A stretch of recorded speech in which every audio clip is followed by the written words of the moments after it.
Takeaways from the other night are you take a red card and a penalty kick at minute 30 and go down 2-0. It's going to always be an uphill battle. It wasn't a good game from us. We know that. It's not what we want to show. And at the end of the day, the most important thing this week was, I think I said early in the season when we were we have a very good start, right? Say but the losses are coming also. This is part of life. So we just can't forget where we're at right now. We're still learning, we're still getting better, and we've had a good start. The team is in the first quarter of the season has passed. If we repeat that quarter 3 more times, it's a playoff team. From a build-up perspective, the team is one of the better teams in the league. It's a team that is at least in the top half of creating chances. And then we need to make sure that we tighten up. We need to improve our pressing, and we need to tighten up in our transitions when we lose the ball. Was there any noticeable mood this week amongst the players, just based on the last couple of weeks? They're all competitive guys, so I think it was everybody just wants to get back on the field, get it behind us, and then get into the next game.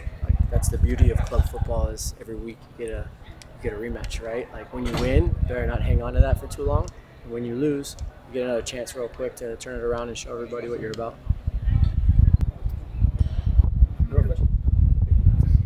From a coach's perspective, we knew that this talented group of guys, chemistry was one big thing that you guys were going to really focus on. Just looking back a little bit about how these guys have grown and found that chemistry together, can you just give me your outlook on that? Yeah, we're still looking for that, really. We're building chemistry takes a long time. And, because you think about it, it's chemistry amongst 11 guys on the field, but we have 27 players signed. So, we add one new player into that 11, then the chemistry takes a step back, right? You can't put out the same 11 every single weekend. You won't last the season. You won't be a competitive. You won't have a big squad. So we're still working on that, but we do that through training, through playing lots of games. Lots of small-sided stuff, lots of games where it's not too many rules. They're just playing and interacting with each other within our principles. And then at the end of the day, we have good guys in the locker room who, like you said, they're talented and they're very committed to being a team. There's a lot of things that, a lot of improvements for any team, but what's one thing that you guys have really been focusing on this season so far? This season, honestly, I think the most important thing is establishing the culture in the group, because that's going to have the longest lasting impact, because it has an impact on the field, in the locker room, but it also has an impact in the academy, in the community. So we got to get that right, and so a lot of decisions we make are based on that. And then, of course, we got to tie in every aspect of the game of football, which is there's a lot of them. And there's not enough time, so it's going to take time to get all of those details down. Mikey, I was doing just a little bit of homework here, and I read something that said that home field advantage in Major League Soccer is the biggest home field advantage in all of American sports, in terms of just the home team wins more often. Why do you think that is? It's a good question. It's a question I think all of us have been scratching our heads on for the last 8 years. The only thing I would say is I think travel has something to do with it, different climates, different surfaces, so many different styles of play, but it's a bit of, it's only mental, I think, at the end of the day. You feel good when you play at home, right? You've traveled if you haven't. We won 2 games on the road, so the guys can definitely do it. It's this kind of away, not being able to win won't be an excuse for us.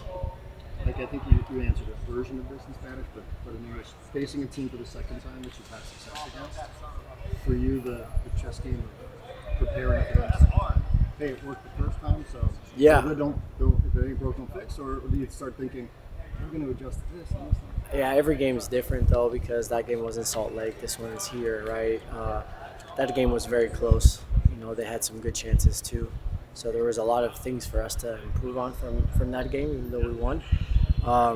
It's about getting better at what we're doing, right? So, of course, we know what type of game we're going to confront. Okay, they're going to high press us. They press with a lot of numbers and with a lot of intensity. They're very brave on the ball. They play with a really big shape, so they're difficult to get pressure on. So the most important thing is to know what type of game we're going to play, prepare ourselves mentally, physically, and technically to make sure we're up for it. in your week to get that doing? No, if I try to guess what changes Pablo's going to make, and he's guessing what changes I'm going to make, it's a huge waste of effort for both of us. So I think what we're focusing on is what went well in the last game against them, what didn't, what went well in the last games we've played, what didn't, and make sure we make the improvements necessary for the long term, as well as winning this game. What is the difference a passionate, loud home crowd can bring? It's a big difference. I think home crowd being really, really loud and passionate, whether things are like when things are going good and really drowning out the opponent, but also like when things aren't going good and lifting up the home team, it's just a massive home field advantage. So, in our stadium, we're blessed, right, to be able to get over 30,000 people in there. And when that place is rocking, it just helps so much. It's like having an extra player on the field for sure.